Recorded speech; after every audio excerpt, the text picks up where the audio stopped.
Hey guys, it's Saga from TechWorks. In this video, I will compare quad cameras on the Redmi Note 6 Pro with the 3 cameras on the OnePlus 6T. Note 6 Pro gave a really tough competition to the iPhone XS Max in terms of its camera performance, and I have similar hopes for it in this comparison as well.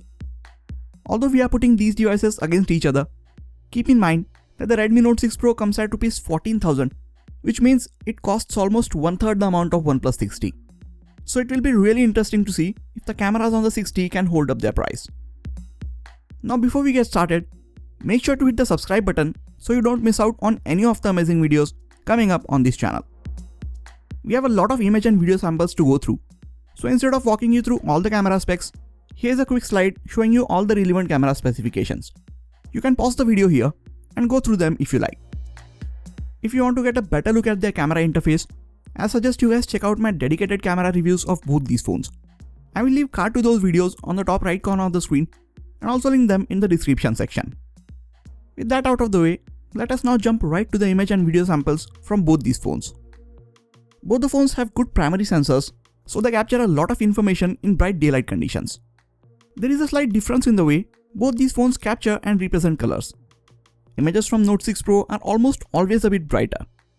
6T has a high megapixel count compared to the Note 6 Pro, but the latter has a larger individual pixel size, so the amount of details being captured are almost similar from both the phones. Both do a good job of capturing good and vibrant colors. OnePlus 6T shows more natural and rich looking colors, and I actually prefer its images over the Note 6 Pro, just based on color representation. But colors are a personal preference, and you may prefer the ones from the Note 6 Pro, and that is perfectly fine. By default, OnePlus 6T shows a better dynamic range.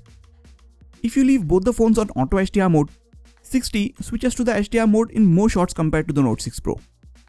In HDR mode, Redmi Note 6 Pro does well to bring up the shadows and keep the highlights in check. But the OnePlus 6T does a far better job, and its images are looking much better in this comparison. Note 6 Pro has an AI scene detection mode. You might have seen it in all of my previous videos about this phone that I am not a big fan of this AI mode, since most of the times, all it does is increase the brightness, saturation and sharpness levels. Some people might prefer the images from the AI mode, and again that is okay as it's a matter of personal preference. Close-up shots from both these phones look good. Both have a wide aperture on the primary lens, so the main subject is in perfect sharp focus and the background is nicely blurred out. I prefer the shots from the OnePlus 6T since the colors and contrast in its images look slightly better. But the Note 6 Pro is also doing an amazing job in all of these images. Coming to the portrait mode images. Xiaomi has been perfecting this mode on their phones, and now even their budget smartphones are extremely good at detecting the edges and accurately separating the subject from the background. But as good as the Note 6 Pro is at the portrait shots, OnePlus 6T is even better at it. Colors, sharpness, dynamic range, everything is just better in its images. But since the OnePlus 6T costs much more than the Note 6 Pro, we all kind of expected it to perform better. But I also feel that the performance of the Note 6 Pro is very noteworthy. You can also change the amount of blur in the portrait shots from the Note 6 Pro and add various light trail and studio lighting effects after you have clicked the image. Redmi Note 6 Pro's images still continue to impress even as we look at the portrait shots of objects. Both the phones are doing an excellent job even with objects having multiple or complex edges. It is really cool to see how far smartphone photography has come, especially on these budget smartphones. Colors are again better from the 6T, but I find the images from both these phones to be equally impressive. Until now, we saw that the images from the OnePlus 6T are marginally better, and the Note 6 Pro is holding up exceptionally well in this comparison. Moving to lower lighting conditions, slightly wider aperture and optical image stabilization on the primary lens helps OnePlus 6T capture sharper and clearer images in some situations like these. There are more details in the images from the 6T, and the Note 6 Pro starts showing slightly more noise as we move to even lower lighting conditions. As we saw in almost all of the conditions before this, colors are again better from the OnePlus 6T. You also see more details in its images, and this might be due to the fact that OnePlus 6T has optical image stabilization on the primary camera, so the shutter remains open for a slightly longer time, resulting in more information being captured by its sensor. If that was not enough, 6T also has a night mode, which will let it capture much more light in much darker lighting situations like these. For the price at which it comes in, Note 6 Pro is trying to handle these lighting situations to the best of its abilities. 6T is definitely better in lower light. But just so you don't forget about it, you will also have to pay more for the 60 to get that better performance. That brings us to the front-facing cameras. Both phones have high megapixel count selfie cameras, but the selfies from the Note 6 Pro are a bit softer compared to the ones from the OnePlus 60, even with the beauty mode turned off.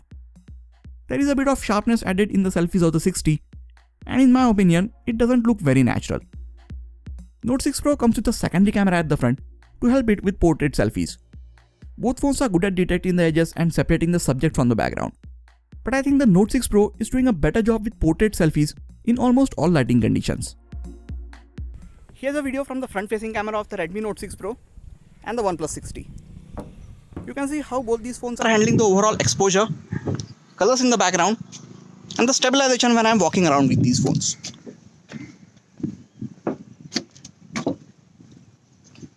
Note 6 Pro is limited at capturing 1080p 30fps videos, whereas 60 can capture 4K videos at high frame rate as well. It can also capture 1080p slow motion videos at up to 240 frames per second and 720p videos at up to 480 frames per second, whereas the Note 6 Pro can only do 720p slow motion videos at 120 frames per second. So in terms of video performance, OnePlus 60 is miles ahead in this competition. After going through all the image and video samples, it is clear that the OnePlus 60 is better than Note 6 Pro in almost all lighting situations. But what needs to be decided is that it is ahead by how much margin. This is something that we can't quantify. You can look at the specs and differentiate based on numbers or raw power, but the difference in the image quality is perceived in different ways by each individual. If the difference in the images from these two phones is worth the difference between their price is something I will let you guys decide for yourself. For someone like me, smartphone with a better camera is what I look for, so I will go with the OnePlus 60. But that is just my personal preference, and your decision does not have to be the same as mine. If you want a better camera performance and you are ready to spend upwards of 35,000 rupees, then go with the OnePlus 60. But if you cannot afford to spend a penny over 14,000 rupees, you should go with the Note 6 Pro, and trust me, you are still getting one of the best set of cameras on any phone at that price range. So which one do you like and prefer? Let me know in the comments. That is it for this video, guys. Please hit the like button if you enjoyed this video and subscribe to the channel for more quality tech videos like this. You can also check out some of the other videos from this channel. This has been Sagar, and I'll catch you guys in the next video. Take care.